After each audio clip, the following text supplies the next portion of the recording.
Hello everyone, welcome to the Cinema Analysis channel. I'm Juzo. This channel will explore the hidden truths of films that are not usually revealed. Today I'd like to talk about Civil War. The Union of California and Texas rebel to overthrow the US government. Why does such an unrealistic story seem to be realistic? I will explore the mystery.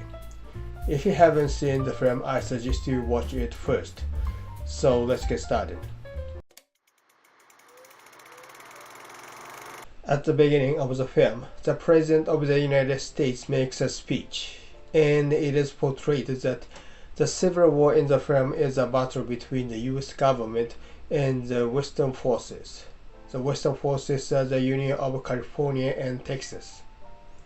As you know, California is the state that is mostly occupied by the supporters of the Democratic Party, and Texas is the state of the Republican Party.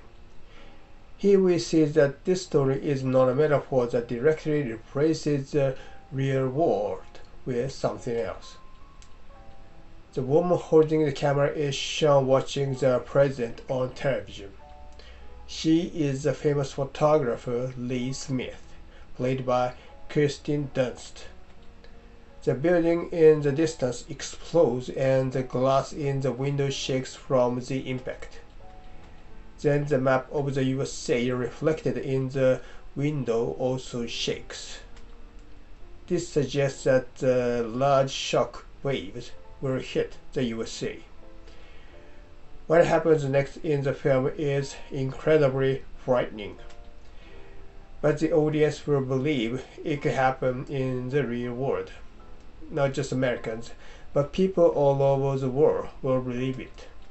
In New York, people with grievances against the government took part in the demonstration. While reporting there, Lee meets Jesse, a young aspiring photographer. The song "Laughing Us by Silver Apples" plays in the scene. Both the lyrics and the melody are light-hearted.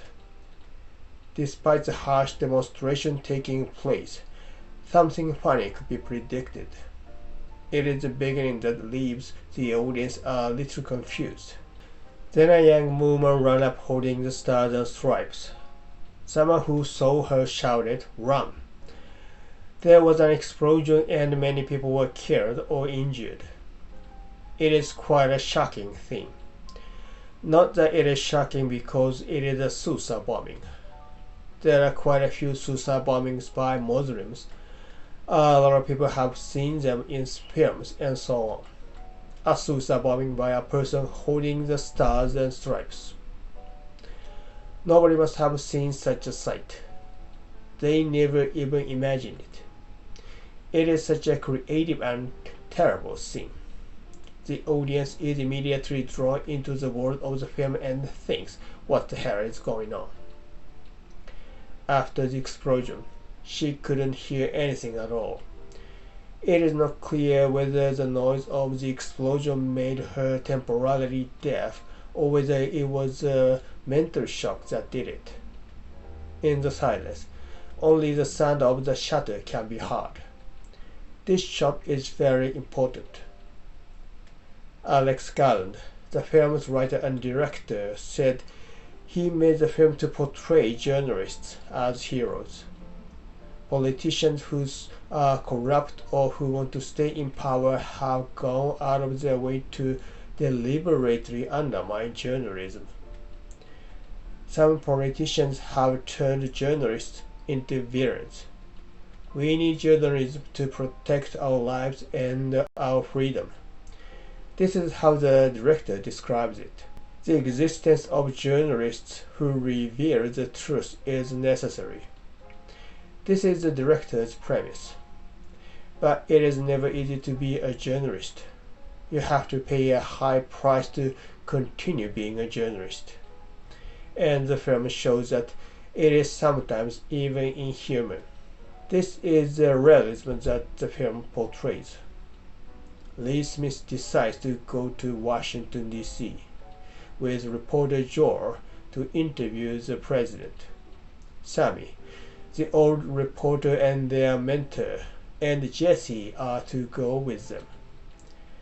Going straight from New York to Washington, D.C., it is 229 miles.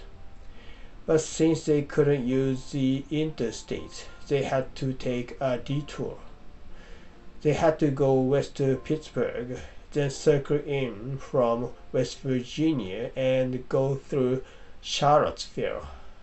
It will be an 857-mile trip. During the conversation in the car, something like the cause of this civil war is hinted at. There was a custom that the President of the United States could only serve 2 terms. Franklin Roosevelt broke this and served 4 terms. The United States changed the Constitution as a result, and the President in the film was in his 3rd term. He may have used the war as an excuse to enter his 3rd term, or his entry into his 3rd term became the cause of this civil war. It is uncertain. The President has disbanded the FBI. That may be one of the causes of this civil war. Alex Garland has chosen the unrealistic setting of California and Texas joining together. Although the director describes it as not a completely impossible setting, it is an unrealistic setting given the current situation. This means that the factors in the story probably do not directly describe anything in reality. But the model for the president seems to be Donald Trump. The director said in an interview before the election not to vote for Trump. The president in the film hasn't been interviewed for almost 14 months. This overlaps with Trump's claim that the media is fake news. The FBI executed a search warrant at Donald Trump's Mar-a-Lago residence on the 8th of August 2022. This search was part of an investigation into the handling of classified information. There seems to be no doubt that at least Trump has complaints against the FBI under the Biden administration. At the start of filming is the 15th of March 2022. This may have been reflected in the film. On the 6th of January 2021, Trump's supporters attacked the U.S. Capitol. Because this incident happened, the U.S. government investigated Trump for it. This incident is a symbol of the fragmentation of America in the real world, and in the film, it is expressed in the form of a civil war. It is shown that the president seems to have ordered airstrikes against American citizens. This is the horror of civil war. When people in the same country are fighting each other, it is not clear who is a regular soldier and who is not. The rebels called the government a dictatorship that oppresses its own citizens. But for the government, the rebels are all citizens and civilians of the country. It is a terrible situation where it is not clear who is the enemy and who is the ally. In an interview, the director describes how it is possible for the Democratic Party and the Republican Party to join hands. That is, if the aim is to rebel against fascism. The question of whether or not to allow fascism is a much bigger question than the difference between the Democratic Party and the Republican Party. The film seems to depict a situation in which democracy does not work because of the fragmentation of the citizenry. The main characters stop at a petrol station and fill up. Lee said she could pay $300 and was laughed at that the money will only buy sandwiches. Lee said 300 Canadian. Then the man agreed. This civil war had devalued the US dollar. There Jesse came across 2 men being hanged and tortured. There was nothing Jesse could do. Lee, an experienced photographer, negotiated with the dangerous man and took pictures of both the victims and the perpetrator. Although Jessie aspires to be a professional news photographer, she couldn't keep her cool and press the shutter in this horrific situation. It is also an expression of humanity. Jessie bemoaned her own incompetence. Lee told her that Sam and Joel and also herself had made similar mistakes. The conversation in this scene could be said to be the theme of the film.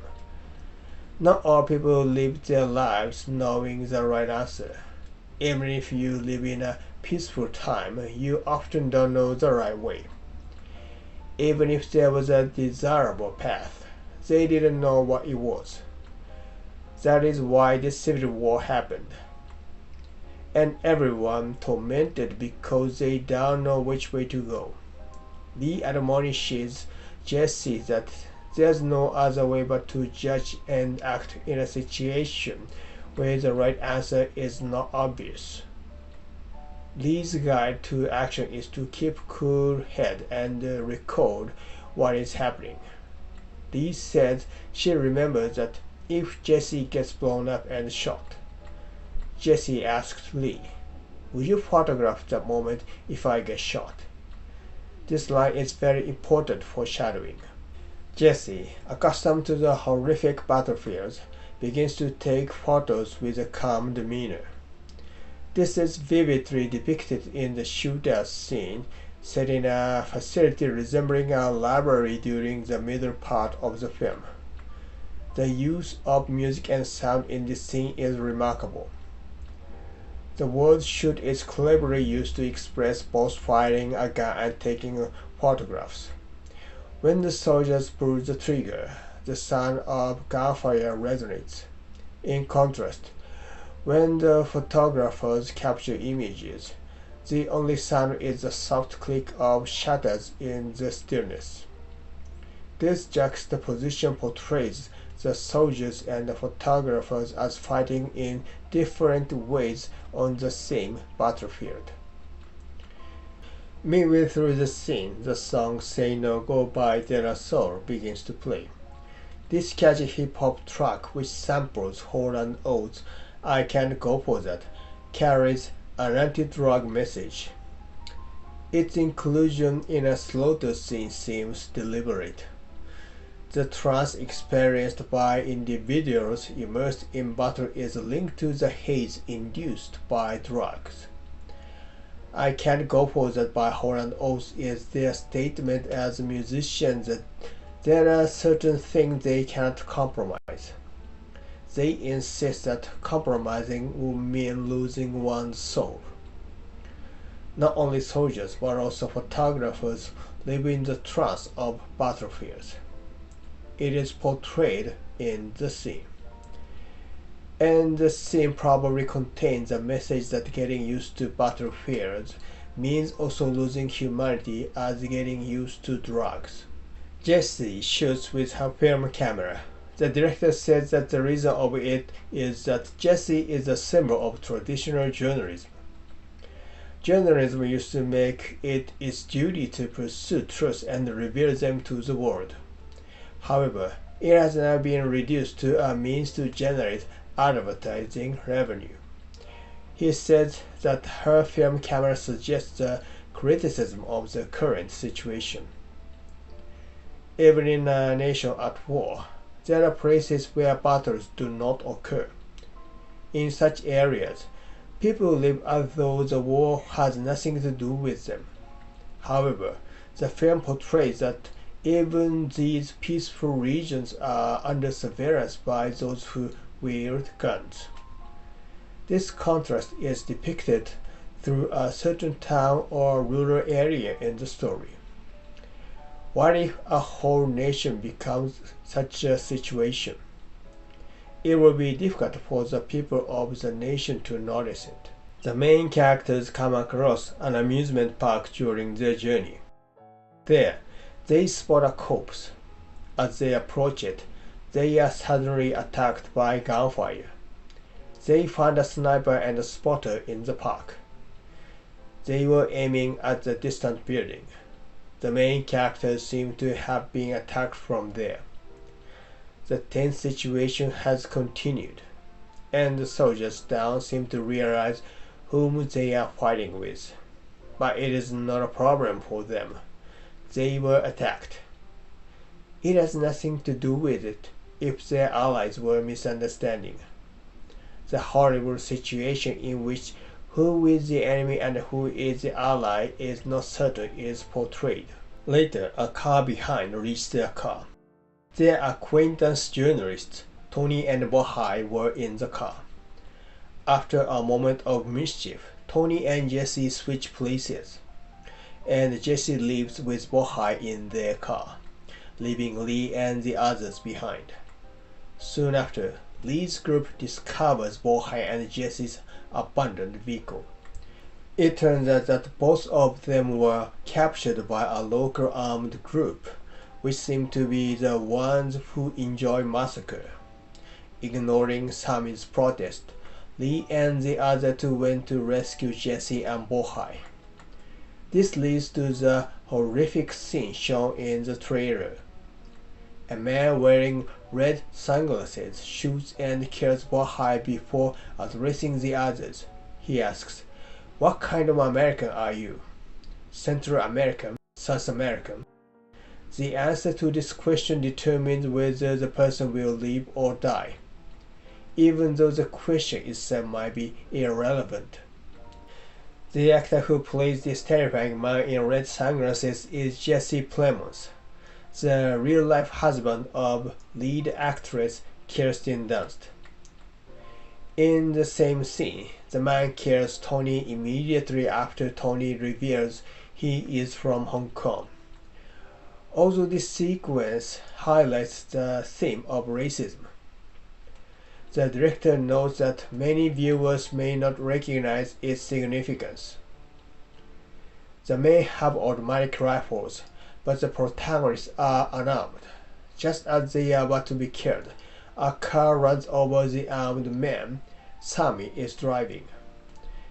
The three survivors quickly get into the car, but the enemy remnants fire at them as they flee.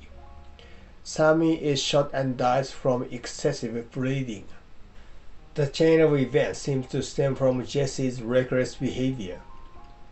What is certain is that Sammy, Lee, Joel, and Tony could have survived if they had followed Sammy's instructions. If Jesse had not ridden in Bohai's car, Bohai might have been the only victim. However, because of Jesse's action and the others' failure to listen to Sammy, his death became inevitable. The main characters eventually reach the Western Forces military base in Charlottesville, where they learn that they will not be able to reach the president before the Western Forces does. Joel remarks, "Sammy didn't even die for anything good." His words reveal the extent to which his humanity has been eroded. Sammy could have abandoned them and escaped, but instead he risked his life to save them. Without Sammy's intervention, they would have been killed. Joel's dismissive statement suggests he has forgotten this sacrifice, reflecting his warped priorities as a journalist who values the outcome of the job above all else. In contrast, Lee begins to shed her detachment as a battlefield photographer and starts to regain her humanity. Initially, she believes that documenting everything, even the most harrowing scenes, is her sole purpose. This mindset drives her to photograph Sammy's corpse, her mentor. However, she later deletes the image, symbolizing her rediscovery of compassion and humanity. Jessie seems to feel responsible for Sammy's death, but her transformation continues unabated. Lee begins to change from an abnormal detached battlefield photographer into a more humane person. In contrast, Jesse transforms from an ordinary and decent individual into a reckless and thrill-seeking photographer. In the climax, the Western forces invade the White House. As bullets fly, the main characters rush to interview the president before the soldiers arrive. A dramatic twist occurs. Jesse, who was terrified of battlefields at the beginning, now feels exhilaration and pleasure in the chaos. This marks significant growth as a photographer. On the other hand, Lee reverts to being a person who fears the dangers of the battlefield. They proceed to the present. Amid the dreadful sound of gunfire, they press their shutters. At the moment, the sound of gunshot disappears, and only the sound of the shutters can be heard in the stillness. The photographs are symbolic. Lee's are in color while Jesse's are in monochrome. Jessie becomes so engrossed in capturing the moment that she puts herself in danger, prompting a nearby soldier to warn her. This recklessness sets the stage for the outcome. Earlier in the story, there is a line, "Would you photograph the moment if I get shot?" This moment foreshadows a critical event later in the narrative. The story begins as Lee Smith's tale, but midway through, Jesse's presence grows more significant, almost as if the protagonist is shifting. Jesse, who was no one, continues to take excellent photographs, and finally she took the conclusive picture. Her growth as a photographer takes center stage, and the narrative weight shifts towards her. This story can also be seen as a symbolic patricide, a tale of killing the one who nurtured you. For Jessie, her mentor is Lee. For Lee and Joel, their mentor is Sammy. By bringing Jessie along, they unwittingly invite Sammy's death, leading to further tragic consequences. Alex Garland portrays journalists as heroes in this film, emphasizing that without functioning journalism, justice and freedom cannot exist. The story also highlights the challenges of engaging in journalism, particularly in battlefields fraught with danger and cruelty. Investigating such environments can numb one's normal sense of morality and may lead to casualties. This film vividly explores these themes. Alex Garland has openly expressed his opposition to Trump. As a result, this work, created before the election, suggests that Trump's re-election could lead to a dire and unsettling situation. The film's narrative implies that, even in situations where the correct answer is unclear, humans must take decisions and continue living. Thank you for watching this video. If you liked this video, please subscribe and give me a thumbs up.